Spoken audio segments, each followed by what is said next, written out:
आज हम डिस्कस करने वाले हैं लैंग्वेज अक्रॉस करिकुलम का एक इम्पॉर्टेंट टॉपिक जो होगा राइटिंग स्किल्स का। ठीक है, चलिए देखते हैं। इंट्रोडक्शन की बात करते हैं। आप जैसे ये जानते हो कि लैंग्वेज में हमारी बेसिकली 4 स्किल्स को हमें पढ़ना होता है। एक होती है listening skill, speaking skill, reading skill and writing skill. तो ये जो 3 स्किल्स हैं ऊपर वाली, इनको हम डिस्कस कर चुके हैं, लिसनिंग को, स्पीकिंग को एंड रीडिंग को। आज हम बात करने वाले हैं राइटिंग स्किल्स के बारे में। ठीक है, so in the field of education writing is usually the 4th language. Writing को क्या हम मानते हैं? 4th। हम बात करते हैं ना LSRW। ठीक है, तो ये सीक्वेंस होता है। तो जो W है हमारा राइटिंग है वो 4th नंबर पर स्किल मानी जाती है। ठीक है, and it's play a dominant role. ठीक है, ये क्या है? बहुत ही ज्यादा डोमिनेंट रोल प्ले करता है।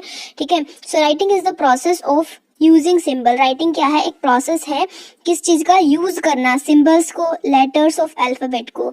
जब हम अल्फाबेट्स को यूज करते हैं, पंक्चुएशंस को यूज करते हैं, स्पेस को, सिंटेक्स को, and communicate thoughts and ideas in a readable form. ठीक है, जो चीज पढ़ी जा सके रीडेबल फॉर्म में, जब हम अपने विचारों को क्या करते हैं? लिखकर प्रदर्शित करते हैं, तो उसको हम क्या कहते हैं? राइटिंग कहते हैं। ठीक है, आई होप आपको राइटिंग का मीन क्लियर हो गया होगा कि writing is the process of using symbols. Symbols का, चिन्ह का इस्तेमाल करना, अल्फाबेट्स का इस्तेमाल करना, पंक्चुएशन का, स्पेसिस का, सिंटेक्स का इस्तेमाल करना और अपनी भावनाओं को, अपने विचारों को कम्युनिकेट करना इन अ रीडेबल फॉर्म। इसको क्या कहते हैं? राइटिंग कहते हैं। चलिए आगे बात कर लेते हैं सबसे पहले इसकी मीनिंग की, कि मीनिंग क्या होता है। ठीक है, so writing is an act of forming letters or characters and artfully putting them together। हमें क्या है? कलात्मक तौर पर ऐसे शब्दों को इकट्ठा करना है, ऐसे जोड़ना है कि हम क्या कर सके? एक्सप्रेस कर सके हमारे थॉट्स को, हमारे विचारों को, हमारे आइडियाज को। An essential component of any language learning. ठीक है, so good hand writing is a skill allow you to communicate your message with clarity and ease। एक अच्छी जो राइटिंग स्किल होती है, ये हमें क्या करती है? अलाउ करती है कि हम अपने विचारों को क्रिएटिवली, क्लैरिटी के साथ और ईज फॉर्म में बहुत आसानी से दूसरे व्यक्ति तक क्या कर सके? पहुंचा सके। In English it includes knowledge of, अगर हम इंग्लिश की बात करें तो इंग्लिश में क्या है? हमें ग्रामर की नॉलेज होनी चाहिए, पंक्चुएशन का पता होना चाहिए, सेंटेंस के स्ट्रक्चर का पता होना चाहिए। ठीक है, सो इसी तरह सभी लैंग्वेजेस को जब हम लर्न करते हैं तो हमें प्रॉपर नॉलेज होनी चाहिए उसकी। ठीक है, उसकी व्याकरण की, उससे उच्चारण की हमें नॉलेज होनी चाहिए। ठीक है, डेफिनेशन की बात करते हैं। According to Bell, writing is a tool. Writing क्या है? एक टूल है use to enable us to express that in our mind। ठीक है, that is in our mind and for one people is almost as important as speech। ठीक है, अपनी भावनाओं को एक्सप्रेस करना दूसरे व्यक्ति को। ठीक है, तो यही क्या है? जो हमारे दिमाग में चल रहा है, तो इसी को हम क्या कहते हैं? राइटिंग कहते हैं। ठीक है, सो दूसरी इसकी डेफिनेशन देख लेते हैं। To give shape and beautify the alphabets or letter is called writing. की जो अक्षर हैं, जो अल्फाबेट हैं, उनको क्या करना? शेप देना। ठीक है, उनको आकार देना, उनको खूबसूरती के साथ प्रदर्शित करना लिख कर। ठीक है, उसको हम क्या कहते हैं? राइटिंग कहते हैं। चलिए आगे बात कर लेते हैं नीड की, कि नीड क्या है? Need for the development of writing skills, की जरूरत क्या है, आवश्यकता क्या है राइटिंग स्किल्स को, ठीक है, सीखने की। सो सबसे पहला है useful in the practical life. Practical life में हम बहुत सारी चीजें लिख करके क्या है? प्रदर्शित करते हैं अपनी भावनाओं को। ठीक है, जो चीज हम बोल नहीं सकते, हम उसे कई बार लिख करके क्या कर सकते हैं? प्रेजेंट कर देते हैं। So the need of written language arises at every step in the daily life of every person, for example in maintaining the account of his home। ठीक है, जैसे हम अपने घर के खर्चे लिखते हैं, तो वो भी क्या करते हैं? हम अपनी एक नोटबुक बनाते हैं, उसमें डेली के हिसाब लिखते हैं, कितना खर्चा हुआ। तो वो क्या है? एक राइटिंग स्किल ही है हमारी। ठीक है, दूसरा है as a means to contact, दूसरों के साथ कॉन्टैक्ट करने का एक साधन है। Written language has been considered as the best source in the establishment of contact with the various offices में जब हम जाते हैं तो कांटेक्ट करना होता है हमें लोगों के साथ। पर्सन लोकेटेड फार अवे, कोई पर्सन हमसे दूर रह रहा है तो हम उससे क्या करते हैं? उसको लेटर लिख सकते हैं। And for formal task and also for the exchange of information, तो क्या है? कांटेक्ट करने के लिए भी हमें रिटन जो है राइटिंग स्किल की जरूरत पड़ती है। And essential aspect of acquisition of education. Yes, education को ठीक है, अक्वायर करना है हमें। तो जब हम अपना पेपर देते हैं, एग्जाम देते हैं, तो हम बोल कर नहीं, हम लिख कर के अपना एग्जाम देते हैं ना। तो हम जितना अच्छे तरीके से लिखेंगे, प्रेजेंट करेंगे अपने पेपर को, उतने अच्छे हमारे मार्क्स आएंगे, ठीक है। सो इसमें क्या कहा गया है कि अगर हमें text books of various levels are required for receiving education, ठीक है, and for teaching subject of various fields, so help in preparing valuable notes, ठीक है। तो टेक्स्ट बुक्स होती हैं, तो टेक्स्ट बुक्स में बहुत सारी टेक्स्ट बुक्स हम देखते हैं, तो उसमें से क्या है, नोट्स प्रिपेयर करते हैं, तो वो हम लिख कर ही करते हैं ना। तो अपने बेस्ट नोट्स प्रिपेयर करने के लिए, अपने एग्जाम्स को लिखने के लिए क्या है, हमें राइटिंग स्किल्स आनी चाहिए। आगे बात करते हैं, फोर्थ पॉइंट है कि बेसिस ऑफ लिटरेरी कंपोजिशन, ठीक है। Writing skill of writing is the base of the composition of literature of each language, ठीक है। लिटरेचर होते हैं हर एक लैंग्वेज के, चाहे वो इंग्लिश हो चाहे हिंदी हो। तो आपको अगर लिटरेरी कंपोजिशन करनी है, कुछ आपको रचना करनी है, तो आपको राइटिंग स्किल्स आनी जरूरी है। Only a student who is efficient in writing skills can become a good author. जो एक स्टूडेंट है जिसको राइटिंग स्किल बहुत अच्छे से आती है, वही आगे जाके क्या है, लेखक, एक ऑथर बन सकता है किसी अच्छी बुक का। Helpful in making the memory power permanent, ठीक है। अगर हमें कोई चीज़ याद नहीं रहती तो हम बहुत बार उसको लिख करके रख लेते हैं, लिख करके हमें वो चीज़ लंबे समय तक याद रहती है, ठीक है। तो क्या है, मेमोरी पावर को अगर परमानेंट रखना चाहते हैं तो उसमें भी हेल्पफुल होती है। So the memory power of man is limited, of course limited ही है हमारी, हम कल की बात भी भूल जाते हैं। So he can not memorise every fact, हम हर एक चीज़ याद नहीं रख सकते। So therefore he has to write some points so that whenever required he could remember by reading those points, ठीक है। जब भी हम कुछ पढ़ते हैं तो हम जरूरी नहीं कि सारी चीज़ों को याद रखेंगे, हम इंपॉर्टेंट पॉइंट्स को क्या करते हैं, रिटन डाउन कर लेते हैं, ताकि आगे जब हम उस चीज़ को यूज़ करना चाहे तो उसको पढ़ करके हम क्या कर सकें, अपना एग्जाम दे सकें, या कोई भी कॉम्पिटिटिव एग्जाम हमें देना है तो हम उसे दे सकते हैं। Then preservation of cultural heritage, ठीक है। जो हमारी संस्कृति है उसको क्या कर, प्रिजर्व करके रखने में भी हेल्पफुल है, ठीक है। So writing helps in preserving the cultural heritage and also help in delivering the innovative achievements of our civilisation and culture of peoples coming generations in the written language, ठीक है। जो भी हमारी संस्कृति, हमारा कल्चर है, ठीक है, हम उसको क्या है, लिख करके रख सकते हैं। जैसे कि हमारे ग्रंथ हैं हमारे, तो वो क्या है, वो रिटन में है हमारे, जो सदियों से चले आ रहे हैं, हमारी भगवद गीता है, रामायण है, बहुत सारे जो भी हमारे ग्रंथ हैं, ठीक है, उनको हम पढ़ते हैं, वो रिटन फॉर्म में है, ठीक है, ताकि वो क्या है, जनरेशन टू जनरेशन क्या है, पास ऑन होते रहे, हमारा जो कल्चर है वो इसी तरह से प्रिजर्व रहे। उसी तरह helpful in preservation of knowledge and science, ठीक है। So if there would have been no skills of writing, then the store of knowledge would not been preserved। अगर किसी को लिखना ही नहीं आएगा तो जो इतने बड़े बड़े साइंटिस्ट ने जो खोज करी है, जो आविष्कार करे हैं, वो तो फिर उन्हीं के साथ चले जाते अगर वो लिखे हुए नहीं होते, ठीक है। तो वो रिटन फॉर्म में थे, तभी वो आज तक क्या है, हम उन्हें पढ़ रहे हैं, ठीक है। तो प्रिजर्व करना नॉलेज को, और जो हमारी साइंस है उसको प्रिजर्व करके रखने के लिए जो राइटिंग स्किल है वो बहुत ज़्यादा ज़रूरी है। So it is only possible by writing skills, ठीक है। चलिए आगे बात कर लेते हैं, ये थी इसकी नीड्स। अब बात करते हैं different stages of teaching writing skill. अगर हमें राइटिंग स्किल्स को टीच करना है किसी स्टूडेंट को, तो हम किस तरह से करते हैं। सबसे पहला होता है प्रिपरेशन ऑफ राइटिंग स्किल्स, कि बच्चे को सबसे पहले प्रिपेयर करना होगा, मेंटली साइकोलॉजिकली से प्रिपेयर करना होगा कि वो क्या है, लिखने के लिए क्या हो, तैयार हो। उसके बाद हम उसको क्या करेंगे, कंस्ट्रक्शन ऑफ लेटर्स, उसको अक्षरों की बनावट करनी सिखाएंगे।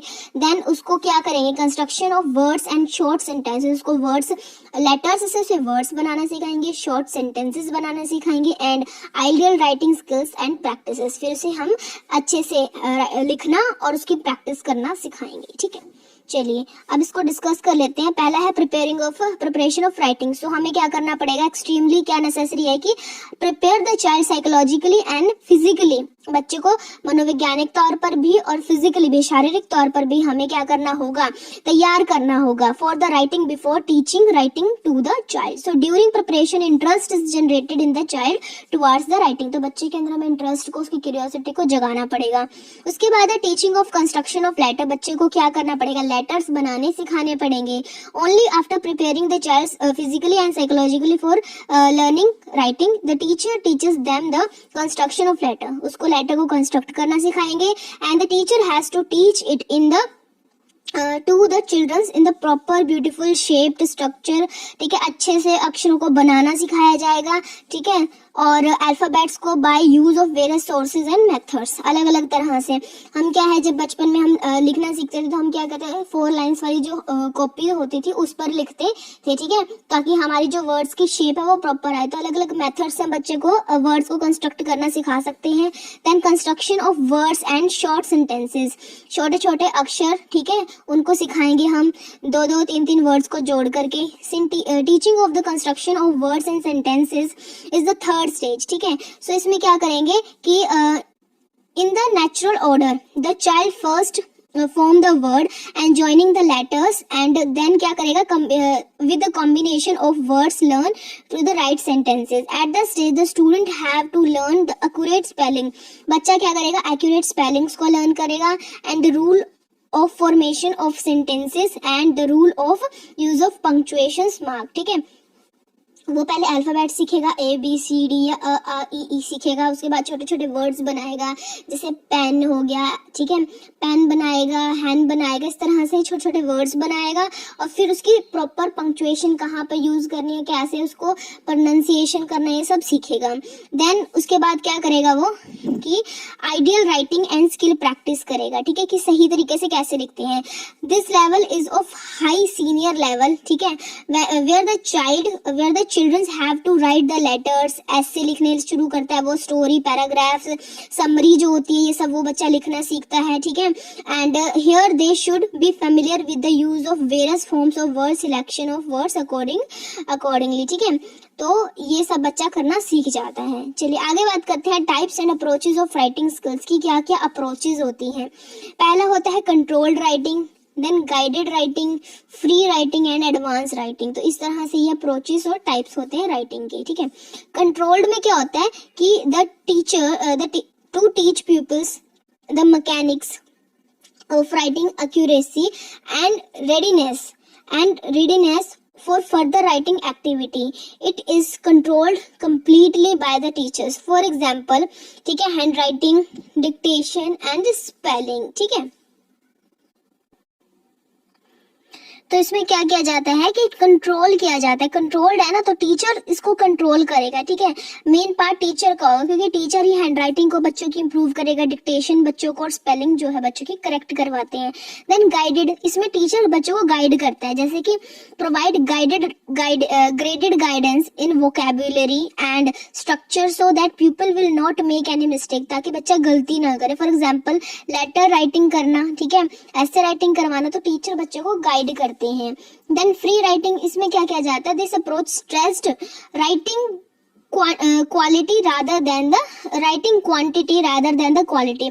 इसमें ये क्या किया जाता है, बच्चे से ज्यादा लिखवाया जाता है, ठीक है। So the emphasis is on the content and fluency rather than the accuracy and form, कि बच्चे की कितनी फ्लुएंसी, कितनी ज्यादा बच्चा कितनी स्पीड से लिख रहा है, ना कि कितना एक्यूरेट लिख रहा है, इसकी तरफ हम ध्यान देते हैं। देन एडवांस राइटिंग में क्या आएगा कि emphasis is placed in these courses on the kind of writing, ठीक है। इसमें बच्चा क्या करेगा, रिटन और ओरल कम्युनिकेशन बच्चे को हम सिखाते हैं, रीडिंग सिखाते हैं, research typical to particular areas of studies and provide students opportunity to refine the communication skills for the multiple audiences, ठीक है। बच्चे को क्या कम्युनिकेशन करना सिखाते हैं, ठीक है, कि वो अपनी बात को किस तरह से प्रेजेंट कर सकता है और उसको वो अपॉर्चुनिटी देते हैं। अब बात करते हैं प्रिंसिपल्स क्या है टीचिंग राइटिंग। जब हम बच्चे को राइटिंग सिखा रहे हैं तो किन किन बातों को हमें ध्यान रखना चाहिए, कौन कौन से प्रिंसिपल्स हैं। पहला principle of proper selection of material, जो भी मटेरियल हमें सिखाना है बच्चे को उसको प्रॉपरली हम सिलेक्ट करेंगे। Writing material should be selected, ठीक है, उसको सिलेक्ट करेंगे। It should be according to the material level of the learner, जो लर्नर है, जिस एज ग्रुप का बच्चा है, उसकी मेंटल एज के अकॉर्डिंग ही वो मैटर होना चाहिए। यानी कि एडवांस आप बच्चे को जो है लेटर्स या फिर एडवांस लैंग्वेज सिखा रहे हो और बच्चा वहां तक पहुंच ही नहीं पाएगा, सो उसके एज के अकॉर्डिंग होना चाहिए। Then principle of gradation, the material should be is in graded form, ठीक है, ग्रेडेड फॉर्म में होना चाहिए। It will help the learner easily and interestingly, तो बच्चा उसको इजी और इंटरेस्टिंगली समझ सकेगा। प्रिंसिपल ऑफ मोटिवेशन, बच्चे को मोटिवेट करना होगा हमें। While writing the children should be encouraged, बच्चे को एनकरेज करना होगा, क्योंकि जो लिखना है वो बड़ा मुश्किल काम लगता है बच्चों को, ठीक है, तो उनको एनकरेज करना पड़ेगा in every possible way. So some short prizes for good hand writing में भी अनाउंस, ठीक है, कई बार स्कूल में कैलीग्राफी कंपटीशन करवाए जाते हैं ना, तो उस तरह से क्या बच्चे को हम मोटिवेट कर सकते हैं कि वो खूबसूरती से सुंदर अक्षर के साथ लिखे। देन प्रिंसिपल ऑफ यूटिलिटी, ठीक है, so the material bring used in writing should have it's utility, उसकी कुछ उपयोगिता होनी चाहिए। जो भी आप बच्चे को लिखवा रहे हो, जैसे बच्चे से सुलेख लिखवाए जाते हैं हिंदी में, ठीक है, इंग्लिश में एसेज लिखवाए जाते हैं, तो बच्चे को इस तरह से उसकी यूटिलिटी बतानी चाहिए। उसके बाद है principles of oral practice, so oral acquisition of the material for the students will help them to write accurately, ठीक है, बच्चा जब सही से बोलेगा ना तभी बच्चा सही से लिख पाएगा, तो उसकी ओरल जो है उसका भी हमें क्या करना चाहिए, ध्यान रखना चाहिए कि ओरली किस तरह से उस वर्ड को बोल रहा है। It will also help for reducing the chances of committing error, जिससे कि एरर्स कम होंगे, क्योंकि जो चीज हम बोलते हैं ना वही हम लिखते हैं, तो बच्चे को ओरल प्रैक्टिस करवानी चाहिए। Then principle of follow up, follow up is in every activity in every work is of utmost importance, ठीक है, फॉलो अप करना मतलब बार बार लगातार उसको क्या करना, प्रयास करना, ठीक है, प्रैक्टिस करना, फॉलो अप करना। जब तक हम किसी चीज को बार बार करके नहीं देखेंगे वो चीज हम भूल जाएंगे, तो फॉलो अप करवाना हर एक चीज में बहुत ज्यादा इंपॉर्टेंट माना जाता है।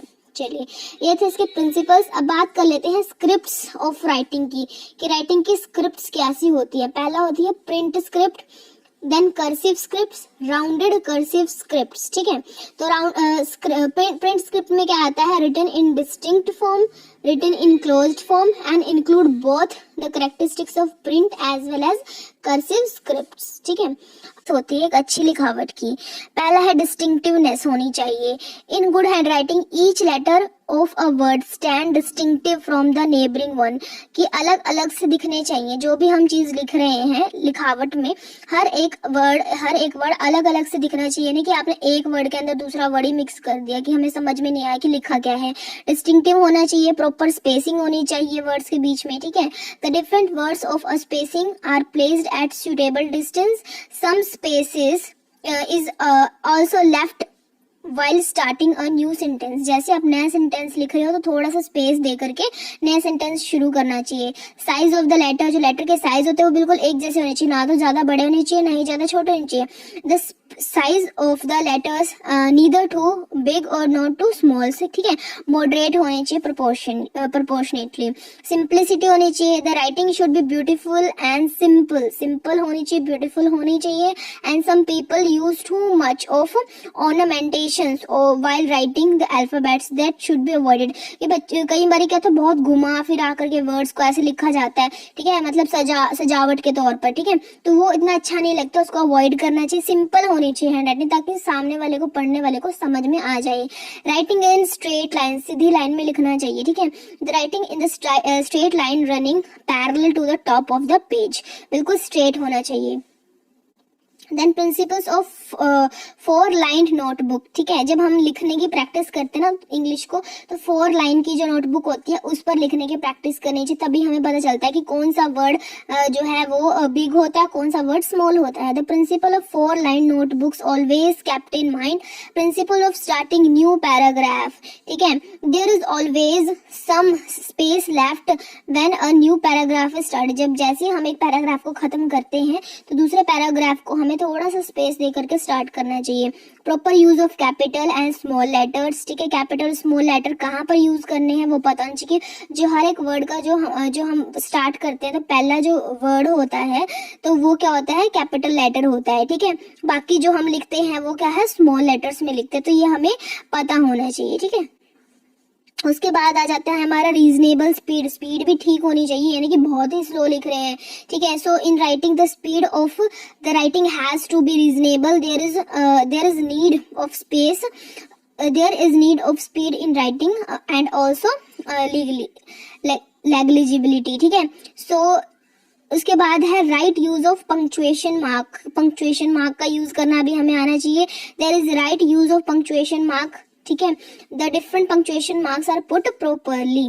चलिए इम्पोर्टेंस की बात कर लेते हैं, इसका महत्व क्या है। पहला है गुड हैंड राइटिंग से इम्प्रेस हो जाते हैं अदर्स, ठीक है। जब किसी की हैंड राइटिंग बहुत सुंदर होती है ना, तो हम देख के कहते हैं कि वाह बहुत खूबसूरत हैंड राइटिंग है, ठीक है, तो लोग इम्प्रेस हो जाते हैं। दूसरा है help in communicating ideas accurately, हम अपने आइडियाज को कम्युनिकेट कर सकते हैं बहुत अच्छे तरीके से। Help in creating interest of the students in language learning, ठीक है। इससे क्या होता है, बच्चों का जो इंटरेस्ट है वो भी क्रिएट हो जाता है, इजीली अंडरस्टैंडेबल होती है, हम इजीली उसको अंडरस्टैंड कर सकते हैं अगर प्रॉपरली लिखी गई है चीज तो। Then speaks about individual personality, लिखावट जो है एक व्यक्ति बहुत सोच समझ के लिखता है, तभी हम उसे 4th नंबर पे लाते हैं, क्योंकि हाईएस्ट ऑर्डर होता है एक व्यक्ति का, ठीक है। बोलते हो हम तो कुछ भी बोल देते हैं, बट जब लिखते हैं तो बहुत सोच समझ के लिखते हैं, और ये लिखावट जो है एक व्यक्ति की पर्सनैलिटी को प्रदर्शित करता है कि इस व्यक्ति का व्यक्तित्व कैसा है, ठीक है। So helpful in examination, yes ये तो सबसे इम्पोर्टेंट है। एग्जामिनेशन में हमें बहुत स्पीड के साथ बहुत अच्छे से लिखना होता है अपना जो भी मैटर है उसको, तो ये एग्जाम में सबसे ज्यादा इम्पोर्टेंट है। Then living examples for others, दूसरों के लिए भी हम एग्जाम्पल्स जो है वो सेट कर सकते हैं, ठीक है। Good hand writing of examinee persons become a living example for others, so the students those hand writing is very good feel it is pride possession, ठीक है। जिन बच्चों की हैंड राइटिंग बहुत सुंदर होती है ना, वो उनके लिए प्राइड होता है, गर्व की बात होती है। अभी मेथड देख लेते हैं कि मेथड क्या है और टेक्निक क्या है अगर हम हैंड राइटिंग को इम्प्रूव करना चाहते हैं। पहला है प्रॉपर गाइडेंस होनी चाहिए, हमें टीचर्स को हमें प्रॉपर गाइड करना चाहिए कि हमें किस तरह से क्या करना है, अपना लिखना है, लिखावट। Then ideal writing by the teacher, teachers की जैसी, कई बार क्या होता है टीचर्स जो भी बोर्ड पर लिखते हैं टीचर की जैसी हैंड राइटिंग होती है, बच्चा उसको कॉपी करता है, ठीक है। तो टीचर की हैंड राइटिंग अच्छी होनी चाहिए, तभी बच्चा उसको क्या करता है, कॉपी करता है। The teacher writing should B model for every student, ठीक है। स्टूडेंट्स के लिए क्या मॉडल की तरह होती है। जब मैं भी अपना पढ़ती थी स्कूल में, तो जो हमारी टीचर होती थी इंग्लिश वाले, उनकी हैंड राइटिंग बहुत ही ज्यादा सुंदर थी, तो मैं उनकी हैंड राइटिंग को कॉपी करती थी। इसी तरह हर एक बच्चा करता है, ठीक है। When he is writing on a black board, ठीक है, the student should ask watch his movement, ठीक है। बच्चे देखते हैं कि टीचर का हैंड मूवमेंट, फिंगर मूवमेंट किस तरह से हो रहा है, बच्चे उसको ही देख करके क्या करते हैं, उसको सीखते हैं, ठीक है। तो हम जो टीचर को ना बिल्कुल केयरफुल हो करके लिखना चाहिए और बिल्कुल सही वर्ड लिखने चाहिए। Then practice of writing rapidly, ठीक है, हमें बहुत ज्यादा लगातार लिखने का प्रयास करना चाहिए, तभी हमारी हैंड राइटिंग अच्छी होगी। The teacher should inculcate the habit of writing rapidly among the students because at the time of examination he has to write maximum in the short time, ठीक है। जितना तेजी से हम लिख पाएंगे, जितना अच्छा और तेजी से लिख पाएंगे स्पीड एंड एक्यूरेसी के साथ, उतना अच्छा होगा, क्योंकि एग्जाम में हमें 3 घंटे मिलते हैं और 3 घंटे में हमें पूरा पेपर अटेम्प्ट करना होता है, अपना बेस्ट देना होता है, तो स्पीड तो होनी ही चाहिए। उसके बाद है composition of good hand writing, अच्छे से बनावट होनी चाहिए, ठीक है। Frequent competitions of good hand writing, ठीक है। कंपटीशंस, ये स्पेलिंग थोड़ी मिस्टेक है, कंपटीशंस जो है वो करवाए जाने चाहिए बच्चों के, ठीक है। एंड फिर जो विनर्स हैं उनको प्राइज भी दिया जाना चाहिए। Good hand writing should be displayed in the classroom, जिस बच्चे की सुंदर हैंड राइटिंग होती है वो क्लासरूम में डिस्प्ले भी किया जाना चाहिए। जैसे कई बार स्कूल्स के जो क्लासरूम के बाहर बोर्ड्स बनाए जाते हैं, तो जिनकी बच्चों की हैंड राइटिंग सुंदर होती है वो वहां पर क्या लिखते हैं, विचार लिखते हैं, हिंदी में, इंग्लिश में या फिर पंजाबी में, तो वो भी एक इस तरह से भी किया जा सकता है, ठीक है, डिस्प्ले किया जा सकता है। Then principles of 4 line notebook, ये हम कर चुके हैं। Then use the pen with nib, ठीक है। So the teacher should ask the students to use the pen with nib and it will help to improve their hand writing, ठीक है।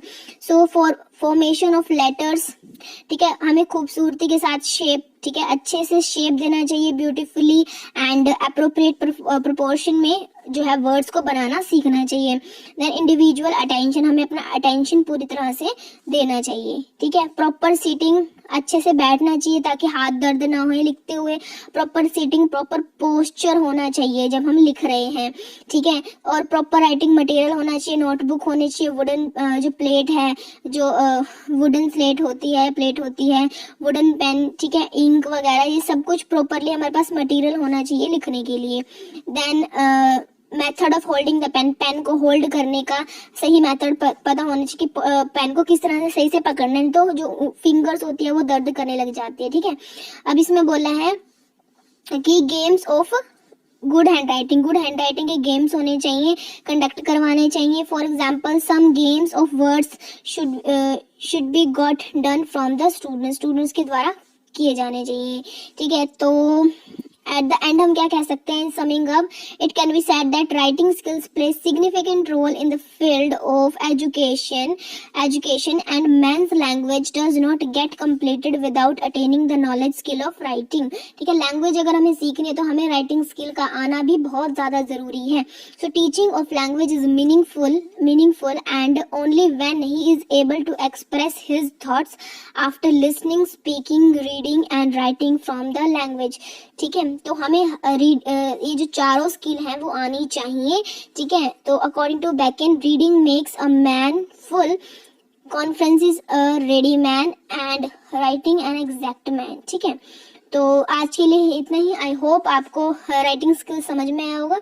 मिलते हैं आपसे नेक्स्ट वीडियो में। अगर आपको हमारे वीडियो पसंद आते हैं तो इसे लाइक, शेयर एंड कमेंट जरूर कीजिए और अपने फ्रेंड्स के साथ शेयर जरूर कीजिए।